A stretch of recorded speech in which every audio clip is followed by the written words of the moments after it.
खांसी में खून आना, टीबी, ब्रोंकाइटिस, नाक की हड्डी बढ़ना, टॉन्सिल, छाती में कफ तैयार होना, सर्दी होना, ये हमारे शरीर से के संकेत है कि हमारे शरीर में पानी ज़्यादा हो रहा है।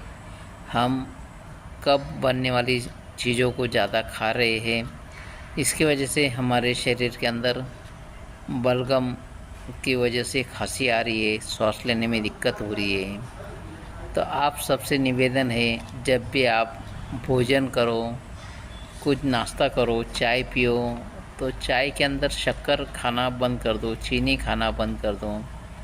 उसकी जगह गुड़ खाइए, खजूर की पाउडर खाइए, धागे वाली मिश्री लीजिए कम मात्रा में। और ऐसी बहुत सी चीज़ें जो आप ले सकते हो। जैसा हम सुबह दूध की चाय पीते हैं, तो दूध की चाय नहीं पिए, दूध की जगह आपको पानी डाल के उसमें गुड़ डाल दें, और हमारा जो हर्बल टी बना रखी है हमने, आप उसका यूज कीजिए और वो छान के पीजिए।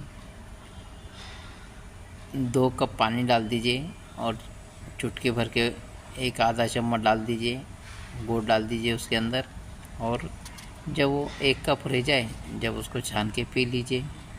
एकदम बढ़िया चीज़ है।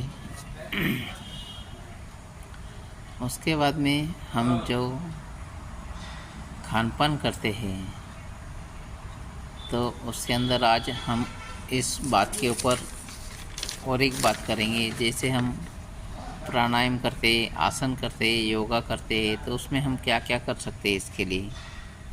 उसमें भुजंगासन कर सकते हो आप, अर्ध मत्स्योदन कर सकते हो, धनुरासन करें, सर्वांगासन करें, उष्टासन करें, यानी ऊँट जिस तरह से बैठता उठता है उस तरह से करें, सुखासन करें, भासिका प्राणायाम करें, कपालभाति करें, अनुलोम विलोम करें। ये सब चीज़ें हमारे इन बीमारियों को कम करने में काम करता है। इसके साथ में हमारी बनी हुई आयुर्वेदिक सप्लीमेंट भी आपको साथ में लेना है। ये आप बोलोगे कितने दिन लेना है? जब तक हमारे शरीर में ये चीज़ें है, उनको जब तक हम तरल पदार्थ के रूप में बाहर नहीं निकाल देते, तब तक हमको खाना है। और इसके आगे नहीं होना चाहिए। इसके लिए आपको मौसम के अनुसार फ्रिज में रखा हुआ पानी ना पिए, डिब्बा बंद बोतल का जूस ना पिए, आइसक्रीम, कोल्ड ड्रिंक्स ना पिए। ऐसी बहुत सी चीज़ें होती हैं जो हमारे शरीर के लिए अनिष्टकारक होती है, और हम लोग है उसी के हिसाब से काम करते हैं।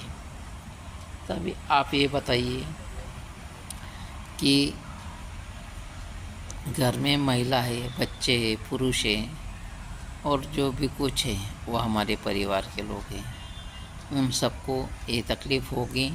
तो हमारा जो हम रोज़ कमाते हैं पैसे, इनकम होती है हमारी, उसमें से आपका 10वां हिस्सा रोज़ का खर्चा हो जाए, तो आपको क्या बचता है नीचे? जो बचता है नहीं बचता है वो आपको पता रहेगा। तो हम तो जॉब करते हैं, और एक हमारे परिवार में भी बहुत से लोग बीमार रहते हैं, हम उनके लिए भी दवा बना के देते हैं। तो हमने सोचा कि बहुत से लोगों को सही दवा नहीं मिलने से वो लोग बहुत परेशान हो रहे हैं। बहुत अलग अलग कंपनी अपने अलग अलग नामों से दवा सेल कर रही है, डिस्काउंट देती है, लेकिन हम लोग उसका हर जगह हर कंपनी में हिस्सा नहीं ले सकते हैं, क्योंकि हमारे पास में इतनी बेनिफिट नहीं होती, और ना ही वक्त है हमारे पास में ये सब चीज़ करने के लिए।